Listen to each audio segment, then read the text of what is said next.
যুক্তরাষ্ট্রের বাজারে Mexico, Canada এবং চীনা পণ্যের উপর শনিবার থেকে কার্যকর করা হচ্ছে বাড়তি শুল্ক। নিয়মিত সংবাদ সম্মেলনে এই তথ্যটি নিশ্চিত করেছেন white house press secretary Karoline Leavitt জানিয়েছেন, ট্রাম্পের পূর্বের সিদ্ধান্ত অনুযায়ী ফেব্রুয়ারির প্রথম দিন থেকেই শুল্ক কার্যকর করা হবে।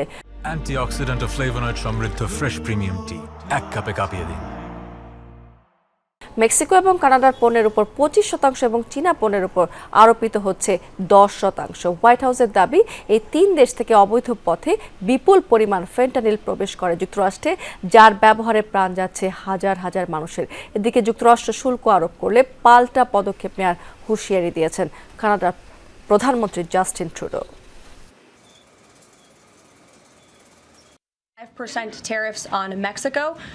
প্রেসিডেন্ট ফেব্রুয়ারির প্রথম দিনই শুল্ক আরোপের সময় নির্ধারণ করেছিলেন। আমি নিশ্চিত করতে পারি যে শনিবার থেকেই মেক্সিকো ও কানাডার উপর 25% এবং চীনের উপর 10% শুল্ক আরোপের সিদ্ধান্ত বাস্তবায়ন করছেন। তিন দেশ থেকে অবাধে যুক্তরাষ্ট্রে অবৈধ ফেন্টানিল প্রবেশের প্রতিবাদে এই পদক্ষেপ নিচ্ছেন প্রেসিডেন্ট।